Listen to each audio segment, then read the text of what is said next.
ಈ ದಿನದ ಕೀರ್ತನೆಗಳು 84ನೇ ಅಧ್ಯಾಯ 3ನೇ ವಾಕ್ಯದಿಂದ.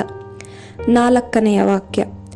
ನಿನ್ನ ಮಂದಿರದಲ್ಲಿ ವಾಸಿಸುವವರು ಧನ್ಯರು, ನಿರಂತರವೂ ನಿನ್ನ ಗುಣಗಾನ ಮಾಡುವರವರು.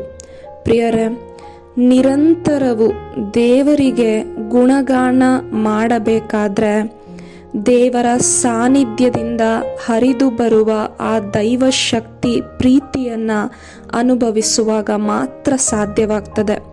ಏಕೆಂದರೆ ಈ ಒಂದು ಬೈಬಲ್ ಗ್ರಂಥದಲ್ಲೂ ಕೂಡ ನಾವು ಅನೇಕ ಉದಾಹರಣೆಗಳನ್ನು ನೋಡಬಹುದು. ಯೋಬನ ಜೀವಿತ, ಸಂತ ಪೌಲರ ಜೀವಿತ, ಇವರ ಜೀವಿತದಲ್ಲಿ ಅನೇಕ ಒಂದು ಕಷ್ಟ, ಸಂಕಟ, ನೋವುಗಳಲ್ಲೂ, ಸಂತೋಷದಲ್ಲೂ, ಸೆರೆಮನೆಗಳಲ್ಲೂ, ಎಲ್ಲ ಸಂದರ್ಭದಲ್ಲೂ ಅವರು ದೇವರಿಗೆ ಕೃತಜ್ಞತೆ ಸಲ್ಲಿಸ್ತಾ ಇದ್ರು. ಯಾವುದೇ ಸಂದರ್ಭದಲ್ಲೂ ಅವರು ಗೊಣಗಾಡಲಿಲ್ಲ. ಆದರೆ ನಮ್ಮ ಜೀವಿತದಲ್ಲಿ ಏನೋ ಒಂದು ಸಣ್ಣ ಪುಟ್ಟ ಕೊರತೆ ಉಂಟಾದಾಗ ನಾವು ಗೊಣಗಾಡ್ತೀವಿ, ದೇವರನ್ನೇ ಪ್ರಶ್ನಿಸ್ತೀವಿ, ಯಾಕೆ ದೇವರೇ ನನ್ನ ಜೀವಿತದಲ್ಲಿ ಹೀಗೆ ಮಾಡಿದೆ ಅಂತೇಳಿ.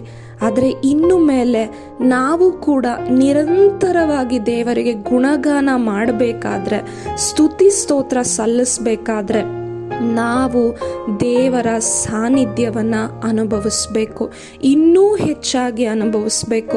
ಅದರಿಂದ ಈ ದಿನ ಕೂಡ ನಮ್ಮೆಲ್ಲರ ಆಸೆ ಏನಾಗಬೇಕು ಅಂದರೆ, ದೇವರೇ ನಿಮ್ಮ ಸಾನ್ನಿಧ್ಯದಲ್ಲಿ ನಾನು ವಾಸ ಮಾಡಬೇಕು, ನಿಮ್ಮ ಸಾನ್ನಿಧ್ಯದಲ್ಲಿ ಇರುವ ಆ ದೇವರ ಪ್ರೀತಿ, ಆ ದೇವರ ಶಕ್ತಿ ನಾನು ಅನುಭವಿಸಿ ಧನ್ಯಳಾಗಬೇಕು ಎಂಬುದಾಗಿ ನಾವೆಲ್ಲರೂ ಕೂಡ ಬಯಸೋಣ, ಪ್ರಾರ್ಥಿಸೋಣ. ದೇವರು ನಮಗಾಗಿ ಕಾಯ್ತಿದ್ದಾರೆ. ಆ ಸಾನ್ನಿಧ್ಯ ಅನುಭವಿಸ್ತಾ ಈ ದಿನ ನಾವೆಲ್ಲರೂ ಕೂಡ ಜೀವಿಸೋಣ. ದೇವರಿಗೆ ಸ್ತೋತ್ರ.